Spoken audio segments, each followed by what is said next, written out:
Hi! Hello! Welcome back to my channel. ఈరోజు నేను చేయబోయే రెసిపీ పన్నీర్ గులాబ్ జామ్.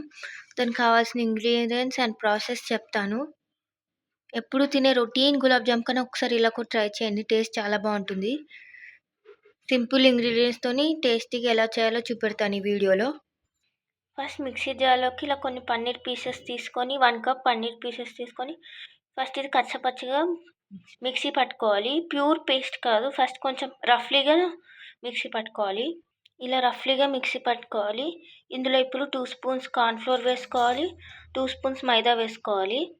ఇప్పుడు ఇందులో 2 స్పూన్స్ మైదా, 2 స్పూన్స్ కార్న్ ఫ్లోర్ వేసుకొని ఇది సాఫ్ట్ పేస్ట్‌లా ప్రిపేర్ చేసుకోవాలి. వాటర్ వేసుకోవద్దు. ఒకవేళ వేసుకున్నా 2 స్పూన్స్‌లా వేసుకొని పేస్ట్‌లా ప్రిపేర్ చేసుకోవాలి. ఇది పేస్ట్ అయ్యాక ఏం చేయాలో చెప్తాను. ఇలా పేస్ట్‌లా ప్రిపేర్ చేసుకోవాలి. వాటర్ కొన్నే వేసుకోండి. మరి ఓవర్ వాటర్ వేసుకున్నా కూడా ఇది కొన్ని వేసుకుంటేనే ఇలా పేస్ట్‌లా వస్తుంది. ఇప్పుడు ఒక మిక్సీ జార్‌లో కొన్ని కాజు, కొన్ని బాదం, 1 స్పూన్ షుగర్, ఒక 3 ఇలాచీ వేసుకొని ఇది సాఫ్ట్ పౌడర్‌లా ప్రిపేర్ చేసుకోవాలి. ఇలా పౌడర్‌లా ప్రిపేర్ చేసుకోవాలి. ఇప్పుడు నెక్స్ట్ ప్రాసెస్ ఏంటో చెప్తాను. ఇందాక ప్రిపేర్ చేసుకున్న పన్నీర్ మిశ్రమం ఒక బౌల్‌లోకి తీసుకోవాలి. అందులోకి ఇప్పుడు ఇందాక ప్రిపేర్ చేసుకున్న పౌడర్ వేసుకొని మంచిగా మిక్స్ చేసుకోవాలి. ఆ పౌడర్ వేసుకొని ఇలా డోలో ప్రిపేర్ చేసుకోవాలి. చేతికి కొంచెం ఘీ అప్లై చేసుకొని డోలో ప్రిపేర్ చేసుకోండి. అప్పుడు చేతికి ఎక్కువ అంటుకోదు. స్టవ్ ఆన్ చేసుకొని ప్యాన్ పెట్టుకొని ఆయిల్ హీట్ చేసుకోవాలి డీప్ ఫ్రై కోసం. ప్లేట్‌కి కొంచెం ఘీ వేసుకొని ఇలా స్ప్రెడ్ చేసుకోండి. బాల్స్ చేసేటప్పుడు ప్లేట్‌కి కూడా అంటుకోకుండా ఉంటాయి. ఇలా చిన్న చిన్న బాల్స్‌లా ప్రిపేర్ చేసుకోవాలి. బాల్స్‌లా ప్రిపేర్ చేసుకున్న వాటిని ఇలా ఆయిల్ హీట్ అయ్యాక సిమ్‌లో పెట్టుకొని మంచిగా గోల్డెన్ బ్రౌన్ కలర్ వచ్చేంత వరకు ఫ్రై చేసుకోవాలి. ఫ్లేమ్ సిమ్‌లో పెట్టుకోవాలి. లేకపోతే మాడిపోతాయి.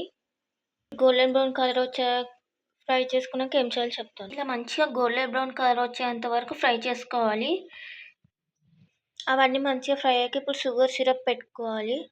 1 cup sugar and 1 cup water. 1 cup అంటే 1 కప్ కాదు, హాఫ్ వేసుకోండి సరిపోతాయి. షుగర్ మునిగేంత వరకు వేసుకోండి. ఇప్పుడు ఇది కొంచెం తీగ పాకం వచ్చేలా చూసుకోవాలి. ఇలా మంచిగా ఫ్రై చేసుకోండి. పాకం వచ్చాక స్టవ్ ఆఫ్ చేసుకొని ఇందాక ప్రిపేర్ చేసుకున్న పన్నీర్ బాల్స్ ఇందులో వేసుకోవాలి. ఈ షుగర్ సిరప్ మంచిగా ఈ పన్నీర్ బాల్స్‌కి మంచిగా ఇదంతా గులాబ్ జామ్‌లోకి మంచిగా డిప్ అవ్వాలి. ఇవి సర్వింగ్ ప్లేట్‌లో పెట్టి ఎలా ఉందో చూపెడతాను. ఈ పన్నీర్ జామున్ ఎంత జ్యూస్‌ని అబ్జర్వ్ చేసుకుంటే టేస్ట్ అంత బావుంటుంది.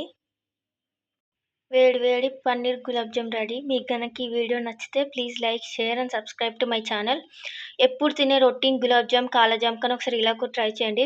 ఇప్పుడు వచ్చే న్యూ ఇయర్‌కి స్పెషల్‌గా మీ ఫ్యామిలీ మెంబర్స్‌కి చేసి పెట్టండి. టేస్ట్ చాలా బావుంటుంది.